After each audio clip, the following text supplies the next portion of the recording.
Hello everyone. आज हम पढ़ने जा रहे हैं एक बहुत ही इम्पोर्टेंट थ्योरी के बारे में जिसका नाम है साइक्लिकल थ्योरी ऑफ हिस्ट्री। तो ये साइक्लिकल थ्योरी ऑफ हिस्ट्री दी किसने थी? तो एक जर्मन फिलोसोफर थे जिनका नाम था ऑसवाल्ड स्पेंगलर, जिन्होंने ये साइक्लिकल थ्योरी ऑफ हिस्ट्री दी थी। और ये बहुत इंपॉर्टेंट हिस्ट्री है जो हमारे एग्जाम्स में अक्सर पूछी जाती है, कभी स्टेटमेंट फॉर्म में। ठीक है कि इनमें से क्या क्या साइक्लिकल थ्योरी के पार्ट है, या ये किसने दी थी, या किस बुक में इसके बारे में बताया गया है। ठीक है, तो आज हम इस साइक्लिकल थ्योरी ऑफ हिस्ट्री को डिस्कस करेंगे। तो जो एक सबसे इम्पोर्टेंट, आप कह सकते हो, क्वेश्चन है इस वीडियो में जिसका आंसर हमें मिलता है, वो है स्पेंगलर। स्पेंगलर एक जर्मन फिलोसफर थे। इनकी एक बुक है जो आपको ध्यान में रखनी है जिसका नाम है the decline of the West. और इसी बुक में इन्होंने साइक्लिकल थ्योरी ऑफ हिस्ट्री को दिया है। ये बुक 2 वॉल्यूम में है। पहला वॉल्यूम आया था 1918 में, दूसरा वॉल्यूम आया था 1922 में। तो अगर आपको मैं एक छोटी सी डेफिनेशन, या आप कह सकते हो एक ब्रीफ में आपको मुझे बताना हो कि क्या है साइक्लिकल थ्योरी, तो बेसिकली ये कहती है कि हमारी ह्यूमन जैसे हम ह्यूमन है, ठीक है, हमारा बर्थ होता है, फिर हम एक इन्फेंट रहते हैं, फिर हम इन्फेंट से हम चाइल्डहुड मतलब बच्चे के उसमें जाते हैं, बहुत मतलब नवजात शिशु से हम एक बच्चे के उसमें जाते हैं, फिर हम बड़े होते हैं, एडल्ट फेज में आते हैं, फिर हम बूढ़े होते हैं, फिर इवेंचुअली हम डेथ को प्राप्त करते हैं। सेम उसी तरह हिस्ट्री भी है। ठीक है, हिस्ट्री कोई एक लीनियर लाइन में नहीं फॉलो करती है कि भाई यहाँ से स्टार्ट हुई और एक सेम लाइन में चली और खत्म हो गई।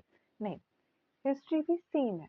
हिस्ट्री का भी ऐसे, हिस्ट्री में इन्होंने जो प्राइम माना है जिस चीज को, वो है कल्चर एंड सिविलाइजेशन। येट एक अगेन बहुत इंपॉर्टेंट टॉपिक कि क्या है साइक्लिकल थ्योरी में मेन, जिसको प्राइम सब्जेक्ट के रूप में यूज किया गया है, तो कल्चर एंड सिविलाइजेशन। ठीक है, तो इनका मानना है कि जो कल्चर और सिविलाइजेशन है ये भी लीनियर फॉर्म में नहीं है, ये भी जन्म लेता है, फिर मैच्योर फेज में आता है, फिर इसकी लाइक इवेंचुअली पतन हो जाता है। ठीक है, तो ये छोटा मोटा क्रक्स है हमारा साइक्लिकल थ्योरी का। अब इसमें पढ़ेंगे कि कैसे स्पेक्युलर ने कई स्टेजेस में इसको डिवाइड किया है और हमें समझाने की कोशिश की है। बेसिकली एक चीज आप जो यहाँ पे देखो तो बैकग्राउंड आप देख सकते हो कि बैकग्राउंड कि क्यों ये जो थ्योरी है ये इतनी पॉपुलर हुई। तो बेसिकली आप देख रहे हो कि ये जो बुक आई थी वो वर्ल्ड वॉर 1 के खत्म होने के कगार के उस टाइम पे आई थी। और क्योंकि उस समय जो कई सारे हमारे चाहे अ, अ, कोई भी कॉन्टिनेंट हो, ठीक है, वो इस वर्ल्ड वॉर से अफेक्ट हुआ ही हुआ था। ठीक है, कभी डायरेक्टली इन्वॉल्व होके, कभी इनडायरेक्टली इन्वॉल्व होके, और जो एक स्थिति पैदा हो गई थी, चाहे आप देख सकते हो मास डेथ के बारे में, या इकोनॉमिक कंडीशन के बारे में, जो कि ऑब्वियसली सबका ही खराब हुआ था क्योंकि इतना बड़ा वॉर हुआ था। या फिर हम डिस्कस कर सकते हैं कि जो साइकोलॉजिकल शॉक हुआ था। ठीक है, एक तो लोगों ने अपने को खोया था, अपनों को खोया था, लोग बहुत टाइम तक वॉर में थे, बहुत लोगों की जान गई थी, जो बच के भी आ गए थे तो उन्होंने जो देखा था, ठीक है, उसके बाद वो सही कंडीशन में तो नहीं रह सकते हैं। तो एक तो साइकोलॉजिकल शॉक था, तो सबको लगा कि हाँ, इतना भयानक अगर वॉर हो रहा है, इतने लोग मर रहे हैं, तो अब हमारे सिविलाइजेशन का अंत निकट ही है। इस वजह से ये जो थ्योरी है, जो ये बुक है, वो काफी ज्यादा पॉपुलर हो गई थी। दूसरा, अगर हम बात करें तो क्या है ये, मतलब स्पेंगलर ने ये जो अपना थ्योरी है इसको ना एक मेथड, आप कह सकते हो, उसके थ्रू बताया है। और उस मेथड का नाम क्या है? Comparative morphology. बेसिकली जैसे इन्होंने कंपेयर किया है अपने इस सिविलाइजेशन के क्या कहते हैं, हमारे साइकिल को, जैसे ह्यूमन और प्लांट एक बायोलॉजिस्ट के ग्रोथ से या उसके पैटर्न से उससे कंपेयर किया है। जैसा कि मैंने आपको बताया कैसे ह्यूमन बर्थ लेता है और लाइक आगे फर्दर स्टेजेस में जाता है, सेम वैसे इन्होंने सिविलाइजेशन के बारे में बताया है। और इस जो कंपैरिजन को इन्होंने कौन से इस जो मेथड है उसको क्या कहते हैं, कंपैरेटिव मॉर्फोलॉजी कहते हैं, ठीक है। एक और चीज जो स्पेंगलर ने बोली है वो ये है कि हिस्ट्री प्रिडिक्टेबल है। प्रिडिक्टेबल का मतलब ये नहीं कि हम एग्जैक्टली बता दें कि डेट एंड टाइम के साथ कि यही होने वाला है, भविष्यवाणी नहीं कर रही है, ठीक है। प्रिडिक्टेबल मतलब है कि हम बता सकते हैं कि हाँ, हिस्ट्री एक पैटर्न फॉलो कर रही है। पैटर्न इन द सेंस कि हमें पता है कि हम जब कोई कल्चर या सिविलाइजेशन देखते हैं, हमें बता सकते हैं कि हाँ, ये एक प्रिमिटिव स्टेज पर है, या अभी इसका सेकेंडरी स्टेज चल रहा है, या अपने ये मैच्योर्ड कल्चर एकदम पीक फेज पे है, या इसका अंत होने वाला है। और अगर अंत की बात की जाए तो स्पेंगलर ने कहा है कि एक चीज जिसको हटाया नहीं जा सकता, जिसको बदला नहीं जा सकता, और जो ये स्पेंगलर की थ्योरी में सबसे इम्पोर्टेंट है, वो है अंत। सिविलाइजेशन का अंत होना तय है, निश्चित है, इसको बदला नहीं जा सकता। No civilisation can escape its fate. इस अपने, आप कह सकते हो अपने इस चीज से कोई भी सिविलाइजेशन बच नहीं सकता, अपनी इस किस्मत से बच नहीं सकता है कि उसका अंत होना तय है, ठीक है। अब हम बात करेंगे मेन जो हमारा इस साइक्लिकल थ्योरी का बेस है, ठीक है। तो इस साइक्लिकल थ्योरी में बात करते हैं हमारे ऑसवाल्ड साहब, जिसमें उन्होंने सिविलाइजेशन को सोशल ऑर्गेनिज्म कहा है। जस्ट लाइक ह्यूमन, हमें पता है कि हम ह्यूमन को सोशल एनिमल कहते हैं, ठीक है, सामाजिक जानवर। वैसे ही सिविलाइजेशन भी एक सोशल ऑर्गेनिज्म है, ठीक है। उनकी अपनी लाइफ स्टोरी होती है, ओन लाइफ होती है, और वो कॉमन लाइफ स्टोरी नहीं होती है, सबकी अपनी एक पर्सनल लाइफ स्टोरी होती है। जैसे आज हम बात करें तो अगर आप हो, ठीक है, आपकी जो लाइफ स्टोरी है, आपने जैसे सब कुछ बनाया है अपनी लाइफ में, जैसे जो चीज़ अचीव किया है, ज़रूरी नहीं है आपके दोस्त की भी स्टोरी सेम ही हो, ठीक है। आप दोनों का पास्ट जो है अलग अलग भी हो सकता है, हाँ। तो यही इन्होंने भी कहा है। स्पेंगलर ने कई सारे, आप कह सकते हो, सिविलाइजेशन को स्टडी किया, जिसमें इंडियन सिविलाइजेशन है, ग्रीक है, इजिप्शियन है, ठीक है, बहुत सारे। और उन्होंने पाया कि हर एक सिविलाइजेशन का ना अपना एक अलग तरीका होता है, और वो तरीके में, या फिर आप ये कह सकते हो कि हर एक सिविलाइजेशन की अपनी एक लाइफ स्टोरी होती है, और उसमें वो बहुत अच्छा करते हैं। उनका स्टेज सेम होता है कि वो पहले प्रिमिटिव में आए हैं, ठीक है, फिर वो धीरे धीरे ग्रो किए, फिर मैच्योर आए, फिर इवेंचुअली उनका अंत हो गया। बट उन सब के अपना एक खास फीचर होता है, और इस खास फीचर को उन्होंने नाम दिया है प्राइम सिंबल, ठीक है। और प्राइम सिंबल क्या क्या हो सकता है, फॉर एग्जाम्पल आर्ट हो सकता है, उनका रिलीजन हो सकता है, साइंस हो सकता है, फिलोसफी एंड आर्किटेक्चर, कुछ भी हो सकता है, ठीक है। और अगर हम बात करें, जैसे सबसे अच्छा एग्जाम्पल, ठीक है, अगर हम इजिप्ट की बात करते हैं, जैसे हम जानते हैं कि हम पिरामिड्स इजिप्ट के बहुत ज़्यादा फेमस है, ठीक है। पिरामिड्स वही जहाँ पे ममीज रहती हैं, आपने बहुत सारी मूवीज देखी होंगी, ठीक है। तो वो इजिप्शियन सिविलाइजेशन का एक बहुत इंपॉर्टेंट और डिस्टिंक्ट फीचर है, जो उसको अलग बनाता है, स्पेशल बनाता है। अगर हम ग्रीक कल्चर की बात करते हैं, ग्रीक सिविलाइजेशन की बात करते हैं, तो उनके जो मूर्तियां हैं, स्कल्पचर्स हैं, वो एक अलग ब्यूटी, एक अलग तरीके की, आप देखते ही जान जाते हो कि वो ग्रीक मूर्तियां हैं। तो एक उनका एक अलग फीचर है। हमारे इंडिया में बात करें तो हम बहुत ज़्यादा स्पिरिचुअल से रिलेटेड काम करते आए हैं हमेशा से, ठीक है, हमारा आध्यात्म में बहुत ज़्यादा ध्यान है। तो वो कोई भी हमारे यहाँ पे संप्रदाय हो, धर्म हो, हमेशा इस चीज़ में, हमेशा इसमें फोकस किया है। और इसी तरीके से हर एक सिविलाइजेशन का अपना एक इम्पॉर्टेंट फीचर होता है, वो एक क्या होता है, प्राइम सिंबल होता है। तो इनका कहने का मतलब यही है कि हर एक सिविलाइजेशन ज़रूरी नहीं है कि वो यूनिवर्सल प्रोग्रेस करे, एक साथ जैसा प्रोग्रेस करे, वो अलग अलग भी हो सकता है, ठीक है। फिर इन्होंने बताया है हर एक सिविलाइजेशन के फेज, जो नॉर्मली अभी तक आपने गेस कर लिया होगा, ठीक है। इन्होंने 4 स्टेजेस में डिवाइड किया है सिविलाइजेशन को। पहला, आई मीन सिविलाइजेशन, पहला जो स्टेज है वो है प्री कल्चर, मतलब यहाँ पे अभी कल्चर नहीं आया है, अभी ये हमारा प्रिमिटिव स्टेज है, अभी भी केवल ये सर्वाइवल पे फोकस है। एग्जाम्पल के लिए और इजी अंडरस्टैंडिंग के लिए मैं आप कहूँ तो आप ये देख सकते हो, जैसे स्टोन एजेस। स्टोन एजेस मतलब पाषाण काल। तो आप देखोगे पूरा पाषाण काल में या मध्य पाषाण काल में, पैलेयोलिथिक और मेसोलिथिक, ठीक है? यहाँ पे हम हंटर और गैदरर्स थे, हम शिकारी थे, हम हमारे कोई स्थायी निवास नहीं होता था, हम सर्वाइवल फोकस थे, ठीक है? हमारा हमारा मेन मकसद था कि हमको सर्वाइव करना है। तो हमारा जो आप ये कह सकते हो कि ये जो फेज था वो हमारा इन्होंने स्टेज 1 में आ सकता है। हमको कोई हिस्टोरिकल अवेयरनेस नहीं था।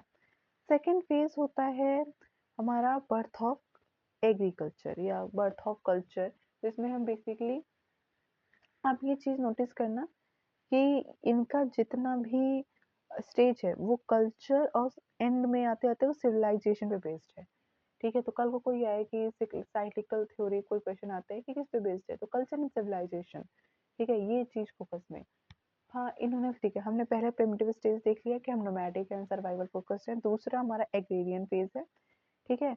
एग्रेरियन फेज जहाँ पे हमारा कल्चर बनना स्टार्ट होता है। कल्चर कैसे बनता है? लोगों से मिलता है, जब हम कई लोग साथ में आके सेम चीज़ फॉलो करते हैं, ट्रेडिशंस को फॉलो करते हैं, सेम बिलीव्स को मानते हैं, तो सेम कल्चर का जन्म होता है, ठीक है? तो इनका कहने का मतलब है कि इस फेज में ना एग्रीकल्चर स्टार्ट हो जाता है। एग्रीकल्चर क्यों इम्पोर्टेंट है कल्चर के लिए? क्योंकि जब आप एग्रीकल्चर करते हो तब आपको लैंड की ज़रूरत होती है और फिर आपको एक स्थायी घर की ज़रूरत होती है, आप रुकते हो, ठीक है? जब आप एग्रीकल्चर नहीं करते हो तो आप कहीं भी जा सकते हो, और जब आप कहीं भी जा सकते हो तो लोग अलग-अलग जगह में भी चले जाते हैं। तो वो कल्चर उतना ज़्यादा बन नहीं पाता है या सेव नहीं हो पाता है। तो एग्रीकल्चर आप कह सकते हो कि हाँ, कल्चर के जन्म के लिए एग्रीकल्चर बहुत इम्पोर्टेंट है या मेन चीज़ है, ठीक है? तो एग्रीकल्चर का जन्म होता है, फिर जो कल्चर, जो पेजेंट जो एग्रीकल्चर करते हैं उनकी अपनी क्या थिंकिंग है, अपने क्या फॉलो है, क्या ट्रेडिशंस हैं, उस पे कल्चर डिपेंड करता है, मतलब किस पे? पेजेंट्स पे, फार्मर्स पे डिपेंड करता है। फिर क्योंकि ये लोग लैंड से जुड़े होते हैं, हाँ, ये इंस्टिंक्ट के द्वारा अपने काम करते हैं। और जब आप देखोगे, जब आप एग्रीकल्चर से जुड़ते हो, हम फॉर एग्जांपल आप देखो अर्ली वैदिक टाइम पे जब एग्रीकल्चर का बहुत हो रहा था, तो आप देखो कि हमारे बहुत सारे देवी देवताएं जो थे हमारे, वो हमारे एग्रीकल्चर से रिलेटेड ही थे। अगर हम इंद्र की बात करते हैं तो वो क्या कहते हैं, हम का जल के देवता थे, ठीक है? वो बारिश के देवता थे, वर्षा के देवता थे, और वर्षा या रेन हमारे एग्रीकल्चर के लिए बहुत इंपॉर्टेंट है। हम अगर एक हमारे बहुत इम्पोर्टेंट है पोषण, ठीक है? जो जो हमारे कैटल्स हैं, जो हमारे लाइक गाय है, भैंस है, ठीक है? इनको अच्छे से मार्ग से वापस, जो कहते हैं, इनका ध्यान रखते थे, इनको वापस लेकर आते थे या इनकी रक्षा करते थे। तो हमारे कैटल्स ही हमारे खेत में हल जोतने का काम करें, सब कुछ करें। तो हमारे सारे एग्रीकल्चर से रिलेटेड चीज़ों से हम अपने स्पिरिचुअलिटी को जोड़ते हैं और कहीं न कहीं वो कल्चर को जन्म देता है। इस वजह से ये आप कह सकते हो कि बहुत इंपॉर्टेंट फेज है, कल्चर का जन्म हो रहा है। तीसरा फेज है हमारा गोल्डन एज, जहाँ पे कल्चर अब फल फूल रहा है। अब कल्चर जन्म ले लिया। अब क्योंकि हम एग्रीकल्चर हो रहा है, तो एग्रीकल्चर हो रहा है तो सरप्लस भी होगा, ज़्यादा भी होगा, ज़्यादा होगा तो ट्रेड भी होगा, ट्रेड भी होगा तो कल्चर यहाँ से वहाँ भी फैलेगा, तो कल्चर हमारा ग्रो करेगा, ठीक है? तो ग्रो करने के बाद जो हमारा क्या आएगा, और इस एज तक आते-आते बहुत ज़्यादा लोगों के अंदर रैशनैलिटी भी आ जाएगी, ठीक है? और बहुत सारी सारी चीज़ें हमारे क्या कहते हैं, साइंस से भी डेवलप होगी, बहुत सारी चीज़ें होंगी।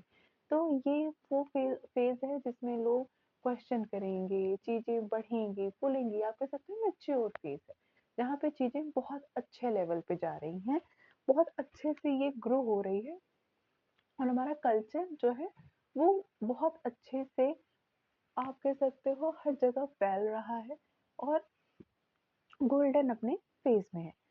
चौथा जो इनका है वो है सिविलाइजेशन, ठीक है? बिगिनिंग ऑफ डेक्लाइन, इनका कहने का मतलब है जो लास्ट हमारा फेज होता है सिविलाइजेशन, जब कल्चर बनते बनते, ठीक है, कल्चर फ्लो हो रहा है, पहले कल्चर ने जन्म लिया, कल्चर फैला हमारा, संस्कृति फैली, अब ये सभ्यता का रूप ले रही है, ठीक है? सभ्यता का रूप जब ले लेती है तो ये स्पेंगलर के इस फेज में सबसे इम्पोर्टेंट है, क्योंकि इनका कहना है कि अब जो है वो क्रिएटिविटी खत्म हो जाती है, डिक्लाइन हो जाती है ना, धीरे धीरे कम होने लगती है, ठीक है? अब जो है ऑर्गेनाइजेशन डोमिनेट करने लगती है लाइफ को। इनका बेसिकली ये कहना है कि अभी तक कल्चर से हम लोग रिलेटेड थे, स्पिरिचुअलिटी थी, बट अब क्या है ना, धीरे धीरे क्योंकि हम इतने ज़्यादा आर्टिफिशियल हो जाएंगे, इसमें हम स्पिरिचुअलिटी को खो देंगे। ठीक है, टेक्नोलॉजी और ग्रोथ बहुत सारी चीज़ें ले लेंगे, और जो डिक्लाइन का फेज है वो शुरू हो जाएगा। और फाइनल फेज क्या होगा? सिविलाइजेशन। इन्होंने एक चीज़ बहुत इंपॉर्टेंट है, लाइन स्प्रिंगलर ने कही है, civilisation is the end of culture. मतलब जब सिविलाइजेशन सभ्यता का रूप ले लेगा और सब कुछ एकदम पीक पे अच्छे लेवल पे होगा, उसके बाद कल्चर, उसके बाद की स्टेज तो खत्म ही है, उसके बाद अब कुछ नहीं होगा। ठीक है, यही पीक फेज है। तो इस पीक फेज में क्या होगा? इस पीक में हो जाएगा कि सिटीज ओवर क्राउडेड हो जाएगी। जो अच्छी खासी सिटीज है वहाँ पे बहुत सारे लोग आ जाएंगे, या सोसाइटी जो है वो एक्सट्रीमली रिच और एक्सट्रीमली पुअर में डिवाइड हो जाएगी, और people become materialistic, power hungry, spiritual empty. Basically इनका कहने का मतलब है कि जितनी बुराइयां हैं वो आती जाएंगी। ठीक है, और जो लीडरशिप है वो एक आइडियलिस्ट थिंकर से बिजनेसमैन की तरफ जाएगा। डेमोक्रेसी जो है वो हमारी अब डेमोक्रेसी नहीं रह जाएगी, बेसिकली वो मीडिया के द्वारा इन्फ्लुएंस हो जाएगी। ये आप ये कह सकते हो कि सिविलाइजेशन के लास्ट फेज में अब कुछ भी पॉजिटिव नहीं हो रहा है। ये कहने का मतलब है कि सारी अपनी अच्छी चीजों से फिर वो ऐसा टर्न ले रही है बुरी चीजों में कि इवेंचुअली जो हमारा सिविलाइजेशन है वो अपने पतन के कगार पे है, या अपने पतन की तरफ अग्रसर है। ठीक है, इनका कहने का मतलब है कि जैसे जैसे आप कह रहे हो डिक्टेटरशिप आएगा। ठीक है, जैसे डेमोक्रेसी है, डेमोक्रेसी हमारी एंड हो गई, फिर डिक्टेटरशिप आएगा, और ये सारे फेज आप देख भी सकते हो। इनका बेसिकली ये ऑब्जर्वेशन कर रहे हैं कि भाई देखो, पहले उस टाइम पे अगर आप वर्ल्ड वॉर वन का आप टॉपिक को, आप उसके बैकग्राउंड को देखो, तो कुछ सिमिलर ही हुआ था कि कुछ कंट्रीज हैं जहाँ पे नहीं, क्या कहते हैं, डेमोक्रेसी एंड हो गई, एक डिक्टेटरशिप की तरह एक कोई लीडर आया जिसकी वजह से वॉर्स हुए और सब कुछ हुआ। तो वो कॉन्टेक्स्ट में बात कर रहे हैं। ठीक है, तो उन्होंने कहा कि जब डिक्टेटरशिप आएगी फिर सिविलाइजेशन कम्प्लीटली कोलैप्स हो जाएगा, क्योंकि कुछ ना कुछ ऐसा हो जाएगा कि चीज़ें अपने आप बहुत खराब हो जाएंगी। और बेसिकली इनके पॉइंट ऑफ व्यू से देखें तो वर्ल्ड वॉर वन के बाद बहुत बार ऐसा हुआ था कि बहुत अच्छी अच्छी कंट्री जो थी, हाँ, जो कि वर्ल्ड वॉर वन में सारी पावरफुल कंट्रीज ही थी, और अगर हम देखें कि जो कंट्रीज हार गई थी, ठीक है, उनकी अगर इकोनॉमिक स्थिति देखें तो बहुत बेकार था। और क्योंकि ये जर्मनी से थे, जर्मन फिलोसफर थे, और हम सब जानते हैं कि जर्मनी को कौन सी ट्रीटीज और कितनी ह्यूमिलेटिंग ट्रीटीज साइन करनी पड़ी थी, उसकी इकोनॉमिक स्थिति क्या थी, ये सब कुछ था। तो उनके लिए जब ये थ्योरी पॉपुलर हुई ना, तो जर्मन को लगा कि हाँ, बात तो सही कह रहे हैं भाई, हम तो इतने अच्छे से थे, ये सब कुछ था, फिर यही ये थ्योरी है, और इस वजह से ये थ्योरी बहुत पॉपुलर हुई। ठीक है, तो जब आप ये पढ़ रहे हो ना, तो आप इस बात को ध्यान में रखा कि ये बुक कब लिखी गई थी, ये टॉपिक, ये थ्योरी कब आया गया था, तो आपको ये समझने में आसानी होगी कि ये क्या कह रहे हैं। उनका बेसिकली कहना यही था कि हम इतने लाइक हाई सिविलाइजेशन, ये कल्चर, वहाँ कल्चर पीक पे था, फिर एक डिक्टेटरशिप जैसा लीडर आया, फिर उसके बाद ये वॉर्स हुए, फिर अब लाइफ इतनी खराब हो गई, इकोनॉमिक स्थिति इतनी बेकार हो गई, जो अब लोग फिर से क्या हो गए, हम प्रिमिटिव स्टेज में चले गए। अब जो इकोनॉमिक स्थिति खराब हो गई, हम फिर से वो रूरल स्टेज में आ गए। ठीक है, और people return to rural life, और इवन बार्बरिज्म मतलब बर्बरता के उसमें आ गए, और ये साइकिल खत्म हो गई यहाँ पे। ठीक है, उसके बाद कह रहे हैं क्योंकि अब यहाँ पे मतलब कोई नया कल्चर किसी नए देश में या कहीं और जगह पे अब वो जन्म लेगा, अब ये उसका समय आएगा, अब वो फलेगा फूलेगा, मैच्योर फेज में आएगा, और एक टाइम पे उसका भी अंत ऐसे हो जाएगा। ठीक है, और हिस्ट्री हमेशा फिर नई साइकिल के साथ शुरू होगी। तो ये बेसिकली साइक्लिकल थ्योरी थी, जो बात करती थी कि हिस्ट्री जो हमारी है वो कल, उसमें जो मेन प्राइम सिंबल है या प्राइम हमारा सब्जेक्ट है वो है कल्चर और सिविलाइजेशन, जो 4 स्टेजेस में है, जिसमें पहले स्टेज में हम नोमैडिक लाइफ जीते हैं, घुमंतु लाइफ जीते हैं, जिसमें सर्वाइवल बेस्ड मोड होता है हमारा। ठीक है, फिर हमारा दूसरा आता है एग्रेरियन फेज, जिसमें हमारा कल्चर जन्म लेता है। तीसरा हमारा गोल्डन फेज आता है, जिसमें हमारा कल्चर फलता फूलता बढ़ता है। चौथा हमारा आता है जिसमें हमारे कल्चर सिविलाइजेशन का फॉर्म लेता है और डिक्लाइन की केस में चला जाता है, क्योंकि यहाँ पे लोग मटेरियलिस्टिक हो जाते हैं, स्पिरिचुअल डेप्थ चली जाती है, ठीक है। डिक्टेटरशिप, डेमोक्रेसी की कोई वैल्यू नहीं रहती है, और डिक्टेटरशिप जैसा कोई एक लीडर आएगा, या जरूरी नहीं है लीडर है, डिक्टेटरशिप किसी की भी आ सकती है, ठीक है। फिर कुछ ऐसा होगा कि धीरे फिर सारा जो भी इकोनॉमिक कंडीशन था हमारा, वो कोलैप्स कर जाएगा, खत्म हो जाएगा, और हम वापस से रूरल स्थिति में आ जाएंगे। और उसके बाद कहीं और किसी और जगह एक नया कल्चर जन्म लेगा, ठीक है। और फिर उसका भी उसके साथ ये चारों स्टेज फॉलो होगी, और ऐसे ही हिस्ट्री, जो हम कहते हैं कि हिस्ट्री रिपीट्स इटसेल्फ, ये वाला कॉन्सेप्ट लगेगा, और ये साइक्लिकल एक साइकिल पूरी कंप्लीट करके होगा।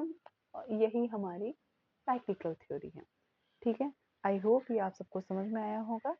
और इसमें 2-3 पॉइंट्स हैं, जैसे मैंने आपको पहले भी बताया कि बुक्स एंड ऑथर्स, ठीक है, बहुत इंपॉर्टेंट है। तो the decline of the West, ये बुक स्पेंगलर की है, ये ज़रूर याद रखिएगा।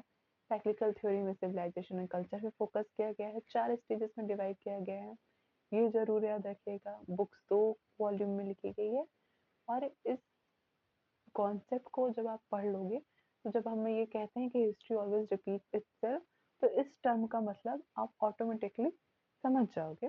बेसिकली यही इसका क्रक्स था इस वीडियो का। और इसको देखने के लिए थैंक यू।